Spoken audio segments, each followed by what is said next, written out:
Today I'm representing Open Source Connections. It's a Cassandra,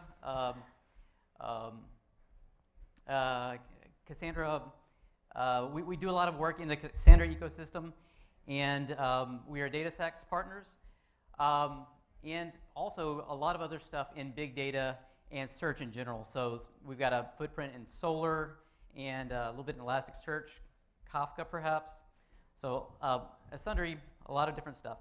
So the big picture today, we're going to talk about CQL and why it is the new de facto way of interacting with Cassandra. But before we get to that, we need to first understand kind of the problem that CQL answers. And so part of that is going to be stepping back in time and looking at the way that people used to interact with Cassandra, and many still do, the Thrift API. We'll talk about how some of that was kind of painful, and how we'll introduce CQL as kind of an answer to some of those pain points that people experienced during the first few years of Cassandra's life. Then we'll hit the real meat of the topic. A lot of the people really feel like there's a disconnect between this new query language and the underlying data structure. The truth is, everything is still just the way it is. Just CQL is a best practices implementation and interface to that underlying data structure. We'll then talk about some of the neater things that you can do with CQL: sets, lists, maps, the collections interface. And then we'll wrap it all up, and maybe we'll have some time for questions even. All right, so first things first, what kind of problems does CQL solve? To understand that, let's talk a little bit about Cassandra itself. I am preaching to the choir right now. You guys all know how awesome Cassandra is. It's a distributed columnar data store. There is no single point of failure because every node in the ring is effectively in the same relationship with all other nodes. It's optimized for availability, the whole CAP theorem thing, but Cassandra is kind of unique in some respects in that it allows you to optionally tune for consistency as opposed to availability. Cassandra is optimized for really, really heavy write loads. Cassandra is easy to maintain and close to infinitely, arbitrarily scalable. So it's a really neat technology in that respect. But historically, there have been some pain points. First, when we started moving into the whole NoSQL era, a big set of questions that came from the SQL people. I've got this big giant data set. How can I have this one big data set? I need joins. I need ways to combine things together. That's not there. What do I do? No schema. That doesn't make sense to me. I've got these nice tables and stuff I'm used to in SQL. How do I talk about stuff? And denormalize. That completely blew everyone's mind. You dump everything in one big table. How can that possibly work? But it does. There's trade-offs that makes NoSQL such an important thing. So with Cassandra specifically, we also have some other questions come up, like it is a big table technology. So when we talk about tables that have millions of columns, that's kind of an unusual and foreign idea to a lot of people. So CQL, in some ways, was invented to address some of these issues that people had interacting with Cassandra. It is a best practices implementation to Cassandra, and it uses and leans upon a familiarity that people have with SQL, MySQL type syntax. All right, so let's dig into Cassandra and look at this data structure that we're going to be interfacing. So at the highest level, you have keyspaces, which you can think of them as being databases, right? Within each key space, you have column families, which are kind of analogous to tables. Within column families, there are rows, and rows have cells. Within each row, the first part, each row is keyed by a row key, and the cells themselves are not just pieces of data. They actually have internal structure themselves, and they look kind of like this. Each cell, each column has a column name, a column value, or a tombstone, a timestamp, and a time to live.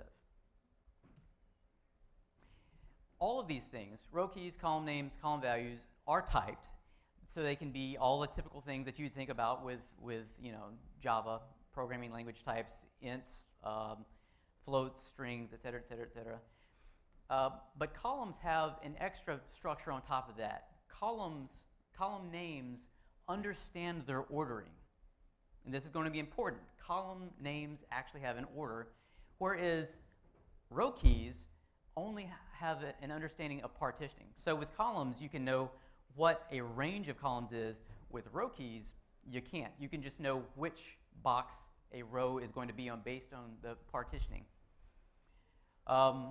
More things that I addressed in a couple of slides back, but rows can have any number of columns. Different rows can have different columns. Rows can have many, many columns. Column values don't always have to be there. Sometimes they're omitted, which is unusual from a SQL background. Time to live is kind of a unique thing. You can actually make the data cleanse itself. And tombstones. All right, so before we go into the way that you can use Cassandra, the way that you can use CQL to most efficiently use Cassandra, it's good to understand the read and write path so you understand what you can efficiently do with Cassandra.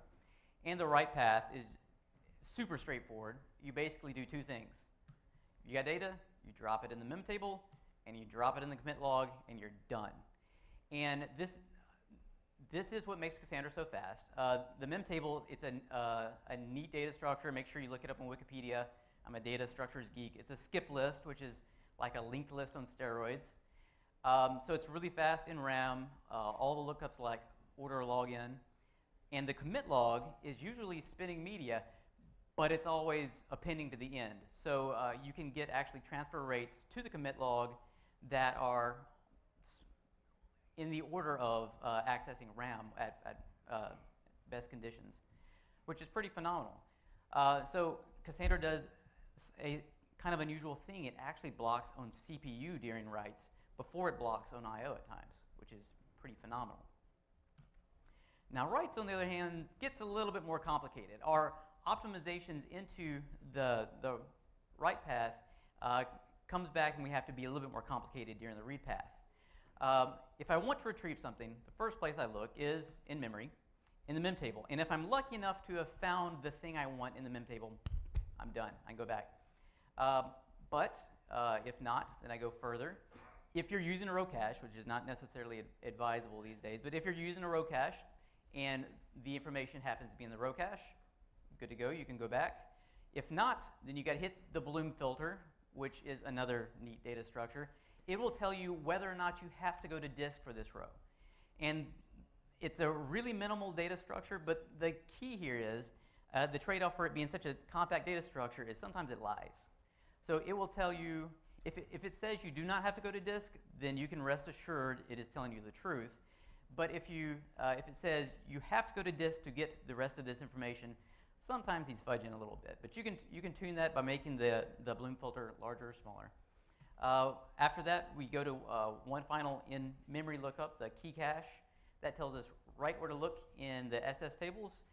Once we get the information, we head back to the user and return the results.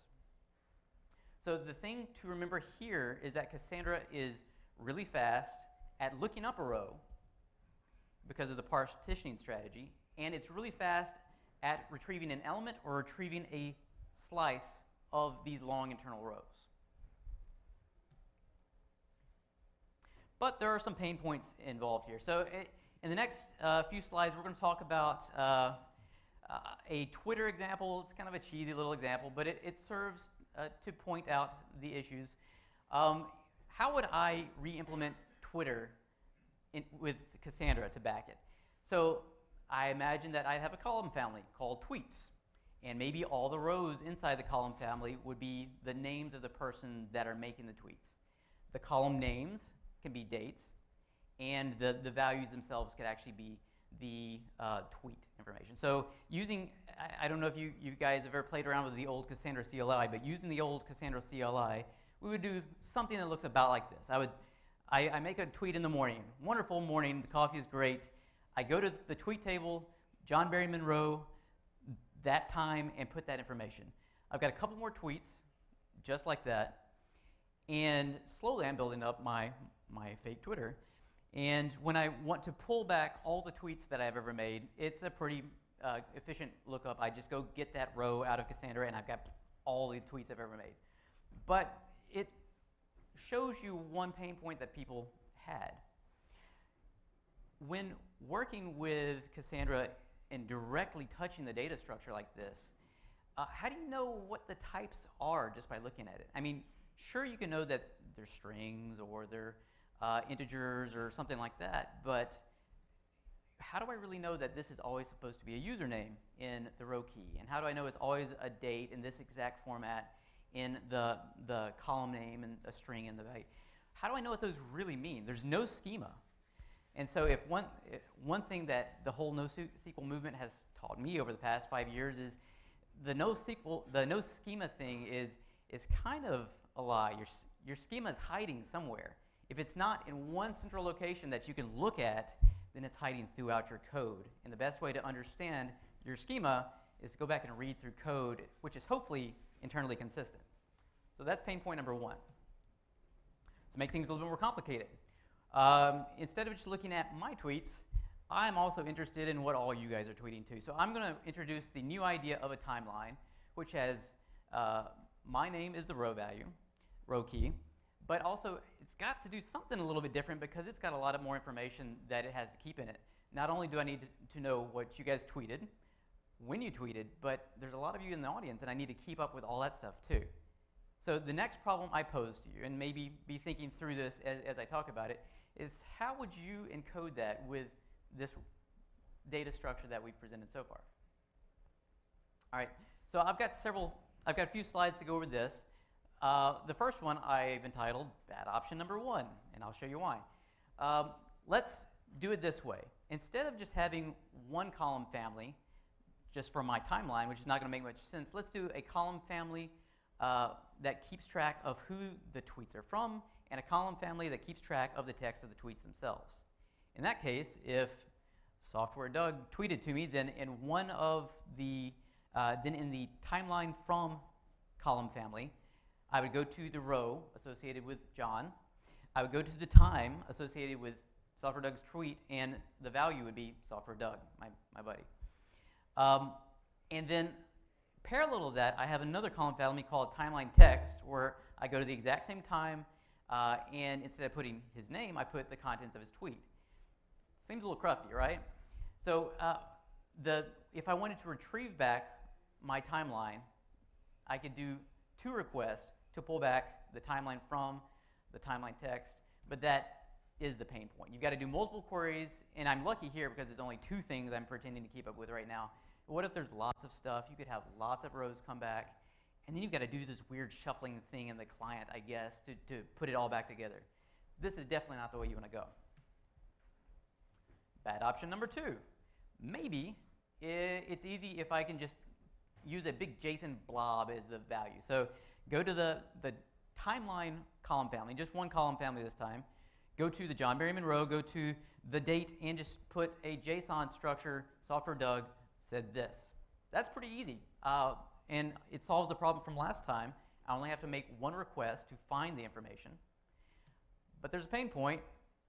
If it's where Twitter example breaks down a little bit, but if I ever wanted to go back and edit any of these posts, if a username changed, that's actually a decent example, then I would have to go read all the posts in before I could edit them. You know, Cassandra is really fast at writing, but when you get into a heavy read-write type situation, it's not going to work very well. And that's exactly what you'd have to do here if you have to make updates. So this is called the best option, but I think you'll agree with me that it's pretty crufty and hard to deal with. But it's important to point out. The best option is to use what is called a composite type. So earlier I said that the row keys, the column names, and column values are all typed, but the type can actually be a composite type, so you can stick a string and an integer together or something like that, and you can let that be the type. So why don't I use that? I can go for my column name, instead of just having a date, I can have a date and then a colon and the information that it's supposed to hold. Like in this example, date, colon, and who, and the literal string from. And the value for that column would be software Doug. And then in the same column family, the same row, right next to this entry, I have a date. The column name is date, colon, tweet, and the value is the tweet itself. And this works out pretty well because it's just one query. I can get back all the tweets I'm interested in. If I have to do any updates, then it's not all bound together in this big blob that I have to read and write. I can just alter whatever is currently in the date colon from, for example, if software Doug changed his name. And so in this sense, it resolves a lot of the pain points that we talked about in the previous slides, but it exaggerates one of the other pain points. You know, we're still schema free, and so now I'm like sticking byte arrays together basically. What on earth does this mean? I don't want to read the code to figure out what all this means. I'll go over this one really quickly. Another use for composite rows is if you have composite keys, if you have a really, really, really long row, in this example, Justin Bieber tweets, then you can apply the composite pattern to the row key as well, so that I can break up a user's tweets into the tweets by month or something like that. The reason that I've just gone through all these examples is this somewhat awkward use case, this somewhat awkward way of talking to Cassandra is actually the way we do it. It's just hiding underneath CQL right now, and you don't have to worry about the painfulness of keeping track of all the bookkeeping associated with this. All right, so finally, we're to it. Introducing CQL. CQL is the reintroduction of a schema. So, in my opinion, we've learned our lessons. We don't want to go around reading code to figure out what Cassandra is actually doing. This puts the whole schema in one place where we can look at it. CQL creates a common language where when we address Cassandra, I can read the code that you're making and I can understand exactly what you're getting at in Cassandra. So there's no, there was previously tons of different clients that all did almost the same things, had almost the same semantics for addressing Cassandra. So this is a common language. CQL is a best practices implementation, a best practices interface to the data structure. The previous strategy I showed you, even though it was, lift up the hood, it's kind of crufty, it is actually a very efficient way in all regards of using Cassandra. So that's what CQL implements. All right, let's dive into it. This is CQL. Here we go. I'm going to create a table. It's a user table. It has the time ID, last name, first name, blah, blah, blah, blah, blah. I insert myself into the table. Looks pretty familiar, doesn't it? I update the table. Again, pretty straightforward, right? And finally, I do a select and pull information back out of the table. Looking at this, it's kind of familiar for some of you folks that are from deep SQL background, right? Just MySQL, right? So you might be thinking to yourself, sweet, I got it. It's exactly the same as MySQL. And I say, hold your horses.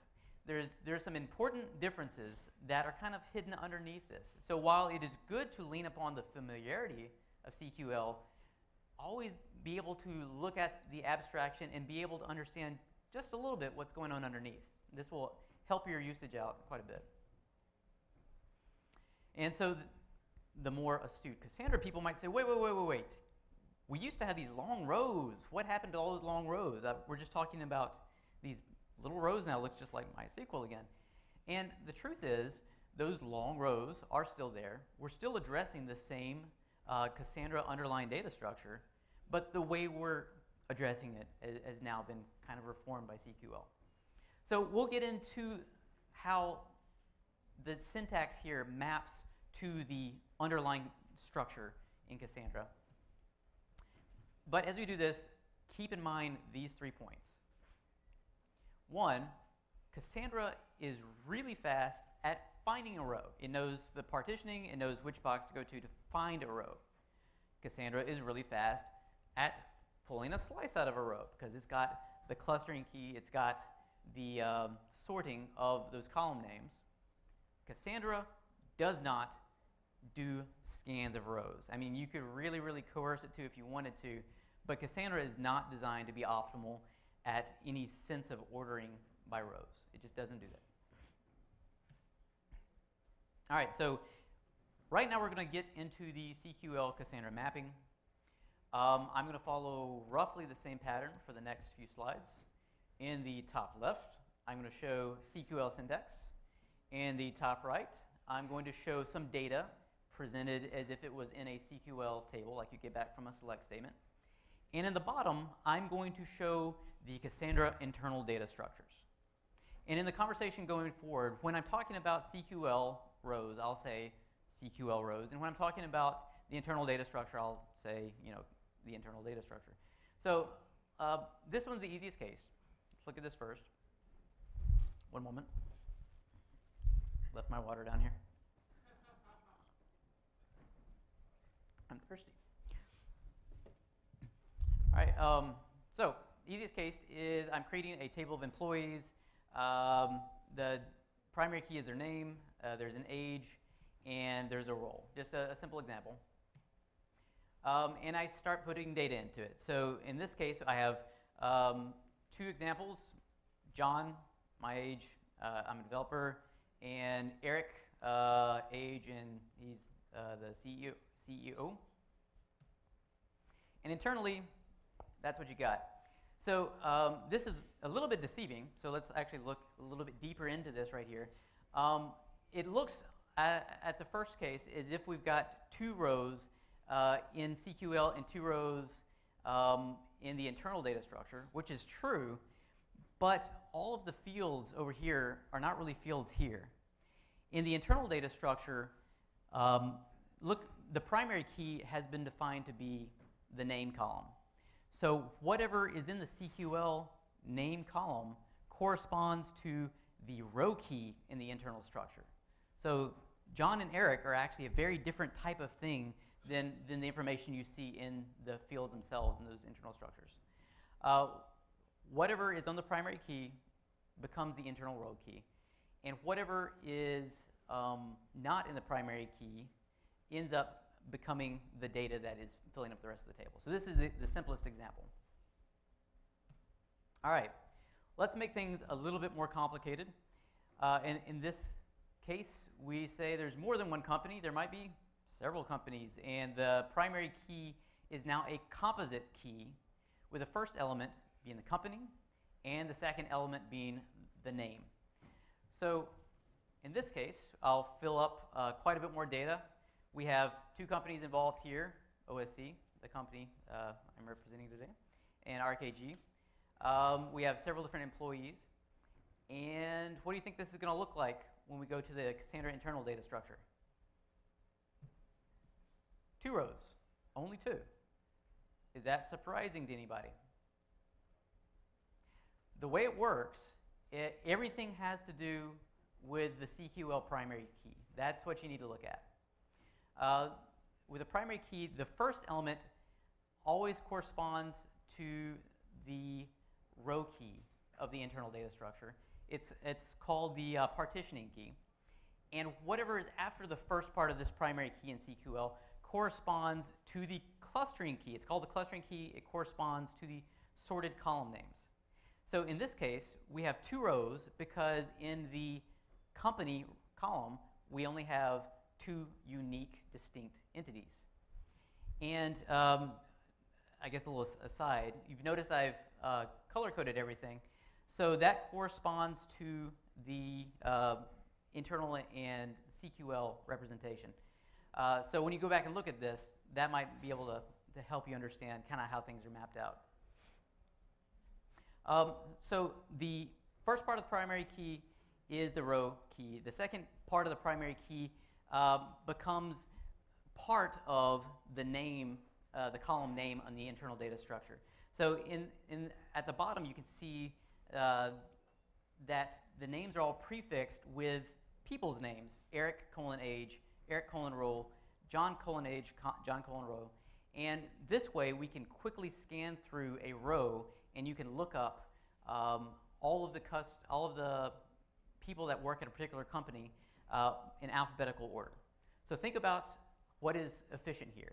By putting things in the first portion of the CQL primary key, you can quickly find that internal row. You can quickly find that company in this case. By putting things in the second part of the CQL primary key, you can quickly be able to find the slice and the appropriate slice out of that long internal column. All right, pulling out all the stops. Let's have a really complicated table and take particular note of the primary key. This is about as complicated as it gets. The primary key in this case, the first part, is composed of two columns, capital A and capital B. I'm using capital letters for the columns. And the clustering key is actually composed of two parts, field C and field D. I fill it with lots of lowercase letters. I'm using lowercase to represent the actual data. And here is what the data structure looks like inside Cassandra. In this case, we have three rows internally. Does that make sense? I heard yes, that's good. Let's go on. I know this is kind of an eye chart, but this is worth looking back at later once you get confused, because it's always confusing at first. The first component of the primary key is itself a compound key. And so how many unique pairs do we have in those first two columns? Only three, so it kind of makes sense that this would be a lookup for a row. And even though I'm not going to go through it in detail, the rest of those, the rest of that CQL primary key corresponds to the internal column name prefixes, so that you can quickly scan through and look up slices based on the clustering key of CQL. All right, so I'm going to go through this a little bit fast. I thought I had 45 minutes to talk, so caught me off guard with the 10 minutes while I go. One of the cool things that you can do with this data structure is implement a notion of collections, sets, lists, and maps. And the cool thing about this is, even though it feels like a different thing, it's really just using the same old Cassandra internal data structure. And once I show you what's inside, what's underneath the hood for these guys, you're going to really thank your lucky stars that you're using CQL instead of actually addressing and doing this type of stuff in Cassandra itself. All right, so the setup looks pretty easy. There I am creating a table, set, list, and map. And they're all typed. You can insert things into sets, into lists, and into maps, just like you would expect. Nothing too out of the ordinary there. And kind of a neat thing, you can actually do updates to these sets, lists, and maps. You can add and remove entities, and you can add elements and remove elements from the maps as well. So it's pretty neat use case for these guys. I've been doing a lot of MySQL recently, and I wish it was in MySQL as well. All right, so what do these guys look like internally? So here I've created a really simple table, but I'm trying to showcase that one field, the set. And I filled it up with some data. And it looks like an empty row for some reason, doesn't it? This is one of the unusual things where Cassandra does not have to actually use the column values. In this case, the values stuck into the set itself are now pieces of the column names in the internal representation. Lists actually are the most complicated, and this is the reason you really don't want to have to do this without using CQL. It does store the values of the list as internal column values, but look at these column names. Pretty incredible, aren't they? What's going on there is it's using the same prefix rules where the clustering key gets prefixed to the column. And the end of this is got this really awful looking UUID. The UUID is kind of the dirty little trick that Cassandra uses to figure out the order of the list, to make it where you can put more than one element of the same value in the list and do typical list operations. Maps is probably the easiest, most straightforward. Basically, it's incorporated, Cassandra incorporates the CQL name of the value of the map into the column name, and the value of the map goes into the column value. So it's kind of a pretty straightforward understanding. Do not read this slide, but do understand what's on this slide. It's actually pretty useful. All the stuff I've showed you today was me experimenting with first writing things in CQL, and that's an example that you don't really have to read, but writing stuff in CQL, then going to the old Cassandra CLI, which is still bound up in the binary, and comparing what I read out of CQL with what I can read directly in the CLI. You can actually look with your eyes and look at your own data structures and figure out what CQL is doing to it. All right, so putting it all together, you already knew that CQL is kind of a reintroduction of the idea of a schema. CQL creates a common data modeling language so that we can describe things to one another, and CQL is a best practices interface to this underlying data structure. But now you understand how CQL syntax directly maps to the underlying data structure, and this can help you to understand how to make your queries and your data modeling so that you make the most efficient use possible of Cassandra. A lot of other things that I could get into, but that's about it, and I have 10 more seconds, so thank you very much.